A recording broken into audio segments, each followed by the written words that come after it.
You're listening to the Wall Street Report. I'm Wolf Richter at WOLFSTREET.com, where I tell the stories behind business, finance, and money. It's Sunday, January 22nd, 2023. The layoffs rippling through tech and social media companies are special. They've been coming on a daily basis for months. Lots of big tech and social media companies, lots of startups and crypto outfits have announced layoffs. And among the biggest ones, Alphabet, Meta, Microsoft, Amazon, Salesforce, Cisco, HP, Twitter, etc. Hundreds of companies, some of them with five-digit layoff announcements, meaning a company firing 10,000 employees or more. But these are global announcements by global companies that employ a lot of people in other countries, and so the actual layoffs taking place in the United States are much smaller. These layoffs are the result of an insane hiring binge over the past few years, and that hiring binge came with an even more insane office leasing binge going back a decade. And all of this to prepare for a future that never came and won't come.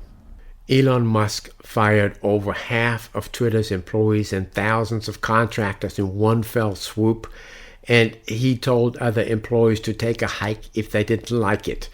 Under his leadership, Twitter is now defaulting on some of its leased office space and is getting sued for not paying rent, and it's getting sued by suppliers that have gotten stiffed, and it's tangled up with its laid off workers. But despite gutting the workforce and cutting out service providers and shedding off its space one way or the other, Twitter's service is still running just fine. Sure, Musk ruffled some feathers, and some users quit because they couldn't handle all the stuff on Twitter anymore, and he pissed off advertisers and they quit in droves.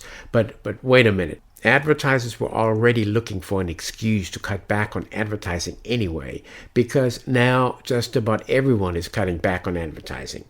Slashing the ad budget is the easiest and fastest way to cut costs, especially for companies that spend a lot on ads. You can cut half of your ad spend and not see any immediate impact on your revenues. There is a long-term impact on cutting your ad spend, but immediately you might not feel it in your revenues.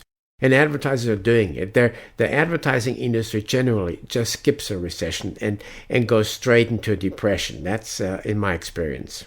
Which is part of why the social media companies, which get nearly all of their revenues from advertising, are laying off employees because their revenues depend on advertising, and advertising budgets are getting cut right now. So Musk gave advertisers that were on Twitter an easy excuse to cut the ad spend by pulling the ads from the Twitter platform. But I think Musk is onto something. And I think other CEOs in tech and social media are seeing the same thing. The way he gutted Twitter, and Twitter is still up and running, confirms to them that he has cut out huge layers of fat that Twitter had put on after years of overhiring and overleasing and overpaying.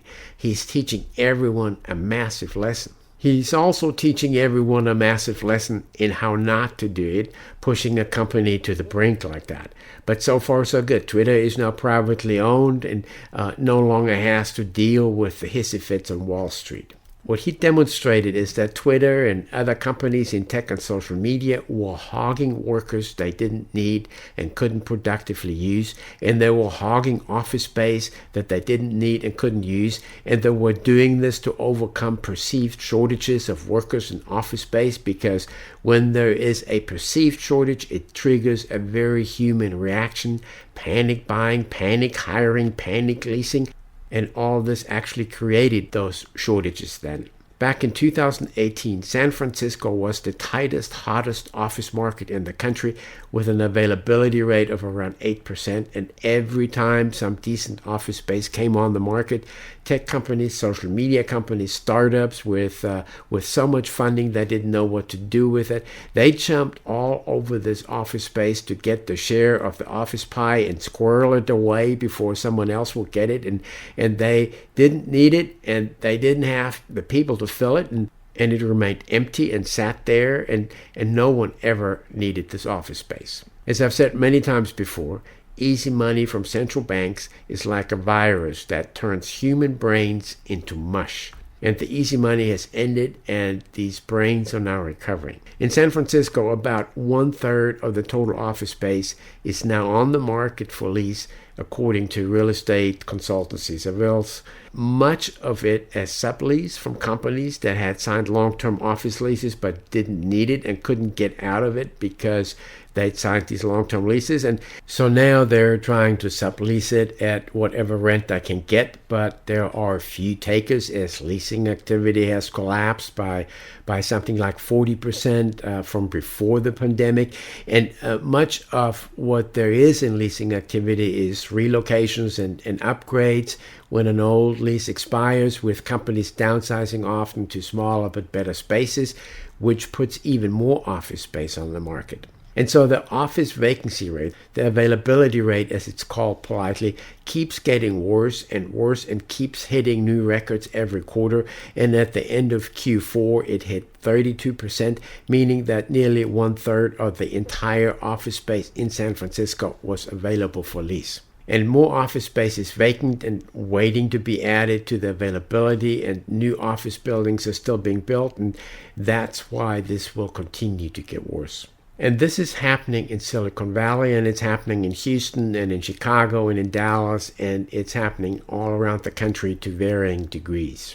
And the executives are seeing that they hired too many people, that they leased or bought too much office space, and that they overpaid and overspent on everything to meet imagined future demand and future needs, projecting that the pandemic boom would just keep on going. And now there's this reckoning, and so we have these layoffs and the attempts to shed office space. Companies can get rid of workers pretty easily, but they cannot get rid of office space just like that. Big tech CEOs are now admitting in their layoff messages to their hapless workforce that they were drunk with growth models in preparation for a future that didn't arrive, and that they'd overhired and overleased. Alphabet CEO Sundar Pichai, in his message to employees on Friday, said that too when he announced that the company would axe 12,000 people globally. He said, quote, "Over the past 2 years, we've seen periods of dramatic growth. To match and fuel that growth, we hired for a different economic reality than the one we face today." And he said, so we've undertaken a rigorous review across product areas and functions to ensure that our people and roles are aligned with our highest priorities as a company. Musk probably didn't do that kind of rigorous review that Pichai was talking about. He had a gut feeling of what needed to be done and shot from the hip at it. And he kept shooting at it from the hip, hitting some targets and missing others and making a big mess. But he demonstrated to big tech how to cut over half of your staff and still keep the company running, proving his point that, well, what were all these people doing anyway? CEO after CEO has now told employees pretty much the same thing, but in polite, "we're sorry to see you go" terms. We overhired. We were planning for a future that didn't come. We were seeing exponential growth that flopped. We were doing all this, and we're seeing all this because the money printing virus had turned our brains to mush. But other companies with tech divisions are still hiring, and they're breathing a sigh of relief because they couldn't compete with these overhiring and overpaying tech and social media companies with their rich salaries and huge stock compensation packages. And these other companies are seeing that some of the pressure is now coming off the labor market, and that they actually can hire tech workers. It's still not easy because I laid off Meta employees that was making $220,000 a year plus stock-based compensation plus a gazillion benefits, including working from home, isn't eager to work in an office for a tech division of an industrial company doing something actually productive for less. So that shift would take some getting used to. What's not over is this ridiculous phase where decisions were made by brains that had turned to mush because of the money printing virus. That's over. Now there's a form of reckoning, sort of a cleansing process mostly. The consequences will ripple through the economy.